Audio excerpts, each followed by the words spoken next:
நல்ல புரிஞ்சுக்கணும். ஸ்பிரிட் அப்படின்னா जो स्पिरिट रहता है ஜோதி. वो ज्योति. உங்களுக்கு புரியுதா? ஆத்மா அப்படின்னா आत्मा बोलेगा तो அதுல ரெண்டு வகை இருக்கு. उसमें दो प्रकार है. அதுல நன்மைகளை செய்து முடிந்தவர்கள் ஆத்மா இருக்கு. अच्छा कार्य करके अपना दौड़ कदम किया उन लोग का आत्मा है. இருளாகவே இருக்கிற ஆத்மாவும் இருக்கு. अंधकार में ही रहने वाला आत्मा भी. சரி, நீங்க இதை புரிஞ்சு கொள்ளுங்க, வேண்டாம் அதுக்குள்ள போக வேண்டாம். इतना समझो, फिर आगे बाद में அது இன்னொரு நாள் நம்ம ரொம்ப தெளிவா அதை உதாரி. बाद में एक दिन देखेंगे. சரி, ஆண்டவர் தெளிவா பேசுவார் உங்களோடு. ஆண்டவர் நம்மகிட்ட தான் இருக்கிறார், வேற எங்கேயும் இல்ல. हमारा साथ है. ஹல்லேலூயா. அப்ப இந்த மாதிரி நிறைய டிரான்ஸ்லேஷன் மிஸ்டேக்ஸ் இருக்குது. ऐसे अनुवाद में अनेक प्रकार. அப்ப வந்து ஒளின்னு சொன்னாதான் உங்களுக்கு புரியும். तो ज्योति बोलेगा तो समझेगा. வெளிச்சம்னு சொன்னா இன்னும் கொஞ்சம் புரியும். प्रकाश बोलेगा तो भी वो अलग समझेगा. இந்த உலகத்துக்கு வெளிச்சம் கொடுக்க संसार को प्रकाश देने के लिए சூரியன் இருக்கு, सूर्य है, சந்திரன் இருக்கு, चंद्र है, நட்சத்திரங்கள் இருக்கு, ताराएं है, வீட்டுல லைட் எல்லாம் இருக்குல்ல. पे लाइट भी है. இதெல்லாம் என்ன கொடுக்குது? ये सब क्या देता है? இதெல்லாம் வெளிச்சம் கொடுக்கிறது. प्रकाश देता है. நல்லா புரிஞ்சுக்கொள்ளுங்க. समझ लीजिए. பட் ஒளியை கொடுப்பது அப்படின்னா लेकिन जो ज्योति देने देता है, जो புரியுற பாசல் சொல்றேன் பாரு. समझो भी எப்படி நம்மலாம் தவறா புரியுறோம் பாரு. हम कैसे गलत समझ இப்ப सकते हैं. இந்த தமிழ் சமுதாயத்துல तमिल लोग में संसार में இப்ப अनेक சமுதாயத்துல இருக்கு. अनेक संसार में भी है सभी लोग. ஒரு பொண்ணு एक लड़की கல்யாணம் முடிஞ்சு जो शादी होके புருஷன் வீட்டுக்கு வர அப்படின்னா नवरा का घर पे आता है, அங்க ஒரு விளக்கு வச்சிருப்பாங்க. वो है दीप है ना, लगाया हुआ रहेगा. விளக்கு விளக்கு குத்து விளக்கு, मराठी में समय बोलते हैं ना, समय मराठी में लगाते हैं. குத்து விளக்கு வச்சிருப்பாங்க. அந்த விளக்கை ஏத்திட்டு உள்ள வாம்பாங்க. वो दीप जला के फिर अंदर आओ बोलेगा. இதுக்கு அர்த்தம் என்ன தெரியுமா? इसका अर्थ क्या है? என்ன அர்த்தம்னா अर्थ क्या है? அந்த பொண்ணு वो लड़की இந்த குடும்பத்துக்கு नवरी फैमिली में ஒளி கொடுக்க வந்திருக்கிறா. वो अभी प्रकाश देने के लिए आए हैं. ஒளினா என்ன தெரியுமா? ज्योति देने के लिए आए हैं. அந்த குடும்பத்தில் உள்ளவர்களுக்கு घर वालों के लिए நல்ல வழிகளை கட்டி கொடுத்து अच्छा मार्ग सिखा के, நன்மையான காரியங்களை செய்து अच्छा कार्य करके அவர்களை போஷித்து उन लोग को पोषण करके, அவர்களை உடுத்தி उन लोग को वस्त्र देके, நீதான் இந்த குடும்பத்தை இனிமே நீதான் கவனிச்சு வாழ வைக்கணும். ये कुटुंब को अभी तुम अभी उसको देख के ऊंचा कराना है. என்ன அர்த்தம்னா क्या है? ஒளி கொடுப்பது அப்படின்னா जो ज्योति देना मतलब क्या है? வாழ வைப்பது. मतलब उसको जिंदा जीवन जिंदा रखना है. உங்களுக்கு அர்த்தம் புரியுதா? ஒளி கொடுப்பது அப்படின்னா जो ज्योति देना मतलब ஒரு மற்றவர்களை வாழ வைப்பது. लोगों को जीने के लिए रखना है. நல்ல புரிஞ்சுக்கொள்ளணும். समझो. இப்போ ஆண்டவர் சொல்லும்போது அழகா இப்படி ஒரு சில காரியங்களை சொல்லுவார். ऐसे प्रभु एक कार्य अच्छा, ஆனா உங்களுக்கு நான் புரியுற பாஷையில சொல்றேன். आपको समय जैसे बताता हूं. இப்போ अभी ஒருத்தன் சாகுற நிலைமையில கிடைக்கிறான். मरने का स्थिति में है, समझो. அவனுக்கு நீ உதவி பண்ணி उनको मदद करके அவனை நீ வாழ வைப்ப அப்படின்னா जीने के लिए रखेगा तो அதுக்கு அர்த்தம் என்ன தெரியுமா? इसका मतलब क्या है? அவனுடைய வாழ்க்கையில उनके जीवन में நீ ஒளி கொடுத்துட்ட. तुम उसको अभी ज्योति देते हो.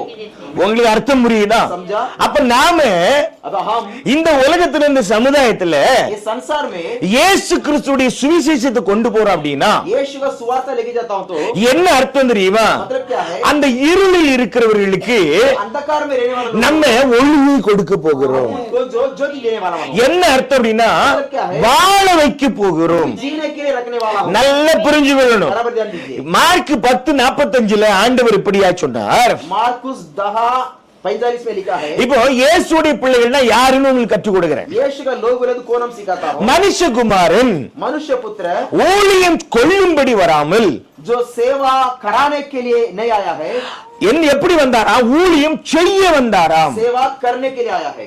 உங்களுக்கு புரியுதா? மனுஷகுமாரன் எப்படி வந்தார்? मनुष्य पुत्र कैसा आया? ஊழியம் கொள்ள வரல. जो सेवा कराने के लिए नहीं, करने के लिए आया. உங்களுக்கு அர்த்தம் புரியுதா?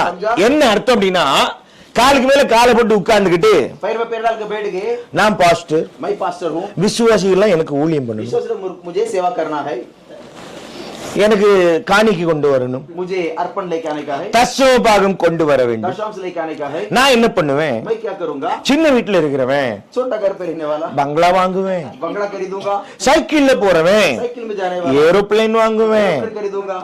உங்களுக்கு அர்த்தம் புரியுதா? समझा? இதுக்கு பேர் என்னது? इसका मतलब क्या है? ஊழியம் கொள்ளுறது. सेवा लेना है, सेवा करा के लेना है. உங்களுக்கு புரியுதா? समझा? ஊழியம் செய்கிறது அப்படின்னா जो सेवा करने का मतलब ஆண்டவர் சொல்றாரு பாருங்க, कहता है நல்ல மேய்ப்பன் अच्छा चरवाहा தன்னுடைய ஆடுகளுக்காக अपना भेड़ बकरियों को தன்னுடைய ஜீவனையும் கொடுக்கிறான். अपना जीवन भी दे देता है. நல்லா புரியுதா? அப்ப ஊழியம் செய்கிறது என்றால் सेवा करना मतलब நீ நல்ல மேய்ப்பனா இருப்பாய் என்றால் अच्छा चरवाहा रहेगा. நீ तुम உனக்கு கொடுத்த ஆடுகளுக்காக अपने दिया गए मेंढरों को உன்னுடைய ஜீவனையே அர்ப்பணிப்பது. अपना जीवन भी अर्पण करना है. அர்த்தம் புரியுதா? समझा? பாஸ்டர் யாருன்னு புரியுதா?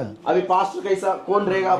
உங்களுக்கு விளங்குதா? समझा? அப்போ நான் நல்ல மேய்ப்பனா இருப்பேன் அப்படின்னா हम अच्छा चरवाहा रहेगा तो உங்களுக்காக आपके लिए என்னுடைய ஜீவனை அர்ப்பணிக்க வேண்டும். मेरा जीवन भी अर्पण करना है. உங்களுக்கு புரியுதா? समझा? நீங்களே நினைக்கலாம், आप लोग सोचेंगे எங்க பாஸ்டர் மாத்திரம் ஒண்ணுமே வாங்க மாட்டேன்றாரு, हमारा पास कुछ लेता ही नहीं है, ஆனா எல்லாருக்கும் செய்துகிட்டே இருக்கிறார். सबको करते रहता है. ஏன்னா நல்ல மேய்ப்பன் என்பவன் अच्छा चरवाहा जो है மற்றவர்களுக்காக செய்கிறவன். और लोगों के लिए करने वाला है.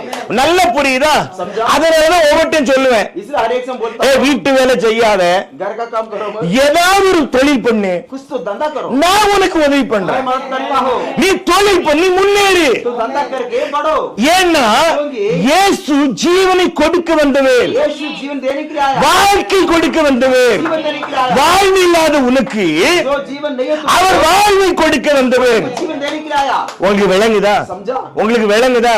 அப்ப நல்ல மேய்ப்பனுக்கு அர்த்தமே तो अच्छा चरवाहा அந்த ஆடுகளுக்காக वो मेंढरों को தன்னுடைய ஜீவனை ஊற்றுவது. अपना जीवन को उंडाल देना. அதனாலதான் இயேசு கிறிஸ்து यीशु क्रिस्त இப்படியாய் சொன்னார், என் ஆடுகள் मेरा मेंढर என்னுடைய சத்தத்துக்கு செவி கொடுக்கும். मेरा आवाज सुनेंगे. நல்லா புரிஞ்சு கொள்ளுங்க, அந்த ஆடுகளுக்காக தன்னுடைய ஜீவனையே वो भेड़ बकरियों को अपना जीवन को கல்வாரி சிலுவையில் ஊற்றினார். तलवार सूली पर उंडाला है. யாருக்காக? इसके लिए தன்னுடைய ஆடுகளுக்காக. अपना खुद का मेंढरों को. आमीन. அல்லேலூயா. हालेलुया. ஆடுன்னா என்ன அப்படின்னு मेंढर बोले तो क्या है? ஒரு நாள் நான் உங்களுக்கு கற்றுக் கொடுப்பேன். एक दिन वो भी सीखा होगा, அப்ப உங்களுக்கு புரியும் तब वो समझेगा आप. எது ஆடு, कौन मेंढर अपना, மாடுன்னா என்ன बैल बोले तो क्या है, எல்லாம் உங்களுக்கு நான் கற்றுக் கொடுப்பேன். आपने एक दिन समझाऊंगा. எது எப்படி ஆண்டவர் பேசுறாரு பாப்பனே. कैसे परमेश्वर இத புரிஞ்சு கொண்டாதான் आपने समझेगा तो உங்களுக்கு ஊழியம்னா என்னன்னு தெரியும். आपको सेवा बोले तो क्या समझेगा. அப்ப தேவ ஞானத்தை பெற்ற மனுஷன் परमेश्वर ज्ञान ஒரு சில காரியத்தை செய்யும் போது कार्य करते समय உலகத்தாருக்கு அது பைத்தியமா தோன்றும். संसार लोगों को पागल से புத்தி இல்லம்பா, बुद्धिहीन बोलेगा, உங்களுக்கு புரிந்த அறிவு இல்லம்பா, उसको खुद अकल नहीं बोलेगा, சேர்த்து வைக்க தெரியலம்பா, कमा के बटोरता करने के लिए उसको मालूम नहीं बोलेगा. இதெல்லாம் உலக ஞானம். ये सब संसार का ஆனால் தேவ ஞானம் அப்படிப்பட்டது அல்ல. ज्ञान ऐसा नहीं है. நல்ல புரிஞ்சு கொள்ளுங்க, தேவ ஞானம் परमेश्वर का ज्ञान அப்படிப்பட்டது அல்ல. ऐसा वाला नहीं है. தேவனுக்கு என்று ஒரு நீதி இருக்கு. परमेश्वर की धार्मिकता है. அந்த நீதியில நடக்கிறவன் ஊழியக்காரன், ஊழியக்காரி விசுவாசி. उस धार्मिकता में चलने वाला ही सेवक और विश्वासी. நல்ல புரிஞ்சுக்கொள்ளணும். बराबर ध्यान. அப்ப ஒளி கொடுப்பது என்றால் दो ज्योति देना मतलब வாழ வைப்பது, जीने के लिए रखना. வாழ வைப்பது. जीने के लिए रखना. ஒருத்தன் பிச்சை எடுத்துட்டு இருக்கிறான் அப்படின்னா भीख मांगता है तो அவனுக்கு வாழ்க்கை கொடு. उनको जीवन दे दो, जिंदगी दे दो. உங்களுக்கு அர்த்தம் புரியுதா? समझा? இதுக்கு பேர் தான் ஒளி கொடுப்பது. इसका अर्थ है ज्योति देना. அதனாலதான் முன்னாடி இருந்தவர்கள் इसलिए पहले जो लोग ஒளி கொடுப்பது என்பது அவர்களுக்கு தெரியும். उन लोग को ज्योति देना बोले तो क्या है वो समझाता हूं. அதனாலதான் அவர்கள் इसलिए वो लोग தன்னுடைய சொந்த குடும்பங்களை விட்டுட்டு अपना खुद का फैमिली छोड़ के அத்தனை வெள்ளைக்காரனும் अभी सब अंग्रेज वाले लोग மிஷினரியா அந்த இந்தியாவுக்குள்ள வந்தான். यहाँ मिशनरी करके भारत में आया था. தான் வாழ்க்கையை விட்டுக்கிட்டு, अपना जिंदगी छोड़ के தான் ஆடம்பரியத்தை விட்டுக்கிட்டு, अपना जो खुद का जिंदगी தன்னுடைய ஐஸ்வர்யத்தை விட்டுக்கிட்டு ऐश्वर्य छोड़ के இங்க வந்து यहाँ पे आके நிறைய பேர் பிச்சை எடுத்து கூட ஊழியம் பண்ணான். वो सेवक लोग भीख मांग के भी सेवा किया था. உங்களுக்கு விளங்குதா? समझा? ஏன்னா அவர்களுக்கு ஒளி கொடுப்பது என்னன்னு தெரியும். वो लोग जानता था ज्योति देना बोले तो क्या है करके. ஆனா இன்றைக்கு உள்ளவர்களுக்கு आजकल का लोग புத்தியில் அந்தகாரப்பட்டவர்கள், बुद्धि में अंधकार भरा हुआ. இவர்களுக்கு ஊழியம்னா என்னன்னு தெரியாது, सेवा बोले तो क्या पता. ஒளி கொடுப்பதுன்னா என்னன்னு தெரியாது. இதனால இவன் நின்னுகிட்டு என்ன பண்றான், இவன் இயேசுக்கு மேல மாறிடான். ये लोग यीशु से बढ़कर हो गया. अभी ஒருத்தர் இப்படியா சொன்னா, ஒரு ஊழியக்காரன். एक सेवक ऐसा बोला, நான் சொன்னேன், बोला பாஸ்டர் पास्टर விசுவாசி தப்பு பண்ணதான் செய்யும். विश्वासी गलत करेगा ही, என்ன புதுசா வருது உள்ள, क्योंकि नया अंदर आता है. விசுவாசி நீங்களும் ஒண்ணா विश्वासी और आप दोनों एक ही है क्या, அப்படின்னு கேட்டேன். ऐसा अपने पास. அதுக்கு ஊழியக்காரன் சொல்றான், इसलिए वो सेवक बोला அப்படிலாம் கிடையாது பிரதர். ऐसा कुछ नहीं ब्रदर. அப்படி இவனுக்கு ஊழியம் பண்ணணும்னா ऐसा में सेवा करने गए तो இயேசு வந்து ஊழியம் பண்ண சொல்லுங்க. यीशु को आके सेवा करने के लिए बोलो. விளங்குதா? समझा? அப்ப இன்னைக்குள்ள ஊழியக்காரர்களை பாரு, आजकल सेवक लोग देखो இயேசுக்கு மேல போயிட்டான். यीशु से बढ़कर ये लोग चला गया. अभी புரியுதா? சாத்தான் அது நினைச்சான், शैतान तो सोचा था लूसीफर சாத்தான் என்ன பண்ண நினைச்சான். लूसीफर सोचा था ஆண்டவர் சொல்றாரு, प्रभु बोला ஏய் வடபுலத்தில் இருக்கிற ये उत्तर पर्वत में रहने वाला அந்த சிங்காசனத்துக்கு மேல உன் சிங்காசனத்தை உயர்த்துவேன்னு நினைச்சியே. वो सिंहासन के ऊपर मेरा सिंहासन ऊंचा होगा करके तू सोचा था. எப்படியா? பிசாசு நினைச்சான், शैतान सोचा था. ஆனா இவனுவே लेकिन ये लोग இவன் போயிட்டான். करके दिखाता है ये लोग. தெரியுதா? பிசாசிலும் பெரிய பிசாசு எங்க இருக்கு? शैतान से बढ़कर मोटा पिशाच शैतान कोटे சபையில பாஸ்டரா இருக்கு. कलीसिया का पास्टर बन के रहता है. அதுல உட்கார்ந்து நிறைய பேர் उसके अंदर बैठ के बहुत लोग அக்கினியா இறங்கிடுமே. ஓ வா வா வா வா அக்கினி अग्नि करके उतरो करके ये लोग गीत गाते हैं. புரியல? துள்றது என்ன, குதிக்கிறது என்ன, ஆவியில நிரம்புறது என்ன, कूदी मारना है ना, आत्मा से भरना, ये सब क्या உனக்குள்ள என்ன ஆவி இருக்குன்னு எங்களுக்கு தெரியாம இருக்கு. ये लोग के अंदर कौन सा आत्मा है आपको मालूम नहीं क्या? வேண்டாம், அது வேண்டாம், விட்டுருவோம். बस उतना ही. ஆண்டவர் நல்லவர். प्रभु अच्छा है. அந்த இதுக்குள்ள நம்ம போக வேண்டாம், சரியா? इस विषय में नहीं जानेगा हम. லூக்கா 9:56 ஆண்டவர் அழகா சொல்ற பாருங்களேன். लूका 9:56 में மனுஷகுமாரன் मनुष्य पुत्र மனுஷருடைய ஜீவனை मनुष्य का जीवन को அழிக்கும்படியாய் வரவில்லை, वो नाश करने के लिए नहीं आया है, ரட்சிக்கும்படியாய் வந்தார். उद्धार करने के लिए आया है. உங்களுக்கு புரியுதா? आपने समझा? உன் வாழ்க்கையை तुम्हारा जीवन கெடுக்கும்படியா வரல அவரு. वो नाश करने के लिए नहीं आया. உன் வாழ்க்கையை तुम्हारा जिंदगी को உன்னை காப்பாற்றும்படியாய் வந்தார். बचाने के लिए आया. ஹல்லேலூயா. हालेलुया. உங்களுக்கு புரியுதா? உன் வாழ்க்கையை, आपका जिंदगी को, உன்னுடைய ஜீவனை अपना जिंदगी को உன்னை காப்பாற்றும்படியாய் வந்தார். आपको बचाने के लिए, संभालने के लिए आया. உங்களுக்கு புரியுதா? समझा? இன்னைக்கு சபையில आज कलीसिया में நிறைய சகோதரிகள் अनेक बहन लोग குடும்பத்தை இழந்து अपना परिवार को खो के விதவையா மாறி अभी विधवा बन के வாழ்க்கையை தொலைத்து நிக்கிறது எங்களுக்கு தெரியும். अपना जिंदगी गमा के अभी रहता है. अनेक लोग है, देख रहा हूँ.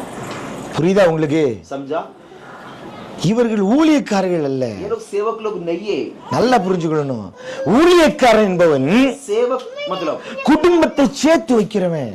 परिवार को जोड़ के रखने वाला. ஊழியக்காரன் என்பவன் सेवक जो है சமாதானம் பண்ணுகிறவன். शांति कराने वाला. ஆண்டவர் சொல்கிறார், சமாதானம் பண்ணுகிறவர்கள் शांति कराने वाला தேவனுடைய புத்திரர்கள் எனப்படுவர். परमेश्वर का पुत्र कहलाएंगे. அப்ப நாம என்ன பண்ணணும்? क्या करना? ஒரு குடும்பத்துல परिवार को, இல்லன்னா யாராவது தெரிஞ்சவங்கள வாழ்க்கையில तो हमरा पहचान वाला किसी के ஒரு பிரச்சனை வரும்போது, ஒரு உபத்திரம் வரும்போது, ஒரு போராட்டம் வரும்போது போய் அங்க போய் जाके वहां पे சமாதானம் பண்ணி வைக்கணும்.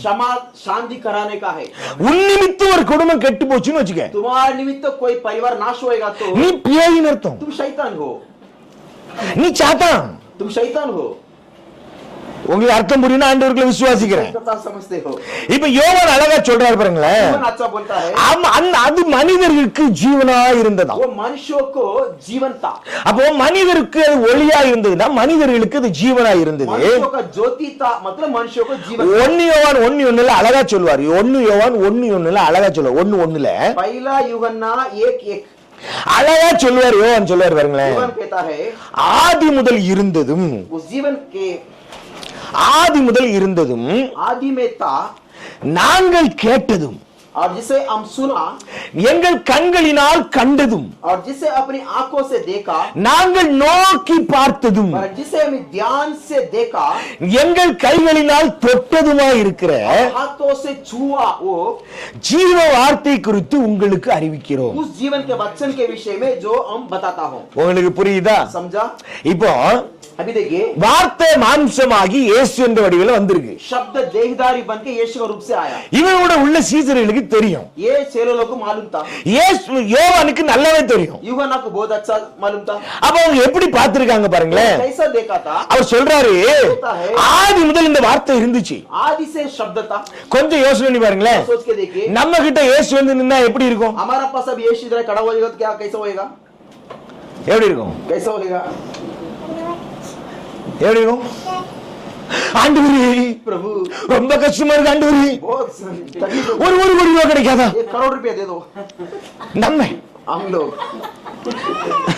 நல்ல ஊழியக்காரன் பேர் எப்படி பாக்குறான்னு अच्छा सेवक कैसा देखता है देखो, அவரு யோவானுக்கு தெரியுது. यूहन्ना को मालूम था, பாக்குறாரு இயேசுவை वो यीशु देखता है, ஆதி முதல் இருந்தது. ये जो आदि से था, புரியுதா உங்களுக்கு? ஆதி முதலே நாங்க கேட்டுக்கிட்டே இருக்கிறோம் இத பத்தி. और आदि से हम ये इस बारे में हम सुनते रहता है। அந்த வார்த்தை वो शब्द மாம்சமா வந்து நிக்கி. अभी देवदारी बन के आ गया, கண்ணினால கண்டத கண்ணினால அவரை பாக்குறாங்க. हमारे आंखों से वो अभी देखता हूँ, உங்களுக்கு நல்லா புரியுதா? समझा? அவரை நோக்கி பார்த்ததும் उनको गौर से देखा, என்ன அர்த்தம் தெரியுமா? मतलब क्या है, அவருடைய தலை முதல் उनका सर से लेके பாத வரைக்கும் பாக்குறாங்க. पैर तक वो देखता है यीशु, கண் எப்படி இருக்கு, उसका आंख कैसा है, கால் எப்படி இருக்கு, पैर कैसा है, காது எப்படி இருக்கு, कान कैसा है, அவருடைய முகம் எப்படி இருக்கு, அவருடைய நடை உடை பாவனைகள் எப்படி இருக்கு, चलना फिरना कैसा रहता है, அவருடைய அழகு எப்படி இருக்கு, அவருடைய சௌந்தரியம் எப்படி இருக்கிறது, அவருடைய குணாதிசயங்கள் எப்படி இருக்கிறது, அவருடைய கிருபை எப்படி இருக்கு, அவருடைய வல்லமை எப்படி இருக்கு, அவருடைய காருண்யம் எப்படி இருக்கு, அவருடைய தயவு எப்படி இருக்கு दया कैसा, பாக்குறாங்க. ये सब देखता है वो लोग, ஒண்ணு ஒண்ணா பாக்குறாங்க, एक ये लोग देखता है, நோக்கி பாக்குறாங்க. गौर से देखा, பார்த்துட்டு சொல்றாரு, देख के यूहन्ना बोलता है, எங்களுடைய கைகளினால் हमारे हाथों से தொட்டதும் उसको छुआ, என்னமா क्या है, இயேசுவை தொட்டு தொட்டு பாக்குறாங்க. यीशु को छू कर देखा, स्पर्श करके देखा, எவ்வளவு பெரிய கிருபை இல்ல? कितना बड़ा दया। அதனால தான் நான் சொன்னேன், इसलिए हम बोला हूँ, அவருடைய சீசர்கள் என்பவர்கள் उनका शिष्य जो लोग है விசேஷமானவர்கள். वैशिष्ट लोग है, அவர்கள் எப்படிப்பட்டவர்கள்? ये लोग कैसे वाला है, வசனம் சொல்லுகிறது, वचन बोलता है, இயேசு சொல்லுகிறார், यीशु बोलता है, இவர்கள் என்னுடைய ये लोग मेरा சிநேகிதர்கள், मित्र लोग, நண்பர்கள். मेरा मित्र लोग, அவர்களுக்கு நான் ஒண்ணுமே மறைக்க மாட்டேன். इनको मैं कुछ छिपाऊंगा नहीं। ஹல்லேலூயா. हालेलुया। சொன்ன ஆண்டவர் சொல்றாரு, और यीशु बोलता நீ है, ஊழியக்காரனா இருப்பேன்னா सेवक रहेगा तो, ஊழியக்காரன் எஜமான் செய்வதை அறிய மாட்டேன். सेवक को मालिक जो करते हो पता नहीं, அவன் அவருடைய சிநேகிதனா இருப்ப அப்படின்னா उनका मित्र तुम रहेगा तो, எஜமான் செய்கிறது எல்லாவற்றையும் நீ அறிவே. मालिक जो करते हो पूरा तुमको मालूम है। ஹல்லேலூயா. हालेलुया। யோவான் சொல்லிட்டு சொல்றாரு 2ல, यूहन्ना और कहता है, இந்த ஜீவன் அந்த ஜீவன் எப்படி இருந்துச்சா? वो जीवन कैसा था, பிதாவிடம் இருந்துச்சா. वो पिता परमेश्वर के पास था। உங்களுக்கு புரியுதா? आपने समझा? அப்ப அந்த உலகத்தை உண்டாக்கின அந்த ஜீவனை जो संसार को बनाया हुआ वो जीवन எங்களுக்கு வெளிப்படுத்தினார். हमको परमेश्वर प्रकट किया। உங்களுக்கு புரியுதா? யாருக்கு? किसको? அவருடைய சீசர்களுக்கு, उनके चेलों को, அவரை நேசிக்கிற பிள்ளைகளுக்கு. उनको प्रेम करने वालों को। வசனம் அழகா சொல்லுது, ऐसा बताता है, அவர் நாமத்தின் மேல் விசுவாசம் உள்ளவர்களுக்கு. उनका नाम को ऊपर विश्वास रखने वालों को, நல்லா புரிஞ்சுக்கணும், இயேசுவின் நாமத்தின் மேல் யாரெல்லாம் விசுவாசம் வைக்கிறார்களோ यीशु के नाम पर जो कोई विश्वास रखता है, அவர்களுக்கெல்லாம் நித்திய ஜீவனை கொடுக்கும்படியா लोग सभी को आनंद जीवन देने के लिए அந்த ஜீவன் வெளிப்பட்டுதான். वो जीवन प्रकट हो गया। சொல்லிட்டு சொல்றாரு, बोलता है, அந்த நித்திய ஜீவனுக்கு वो जो अनादि जीवन को நாங்க சாட்சியா हम இருக்கோம். लोग साक्षी हैं। அந்த மெசேஜ वो संदेश நாங்க உங்களுக்கு கொடுக்கிறோம். हम आपको देता हूँ। அல்லேலூயா. हालेलुया। உங்களுக்கு புரியுதா? आप समझा? உங்களுக்கு புரியுதா? समझा? அப்ப அந்த ஜீவனுக்கு तो उस जीवन को நம்மள மெசேஞ்சர்ஸ் நல்லா अभी புரிஞ்சுக்கணும். लोग उसका दूत देवदूत लोग, நல்லா உங்களுக்கு புரியுதா? आपने समझा? உங்களுக்கு வேதத்தின் வெளிச்சம் தெரியுதா?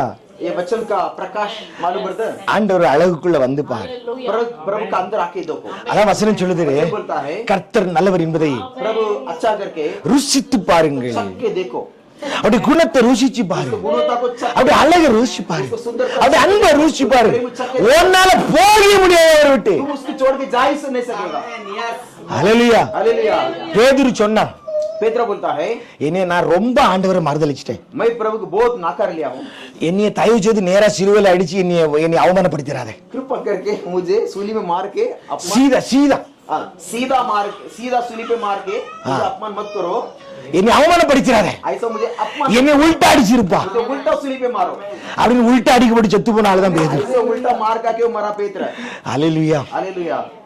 வசனம் சொல்கிறது, वचन बोलता है, தேவன் ஒளியா இருக்கிறார், परमेश्वर ज्योति है, அவரிடத்துல கொஞ்சம் கூட இருள் இல்ல. उसमें थोड़ा भी अंधकार नहीं है।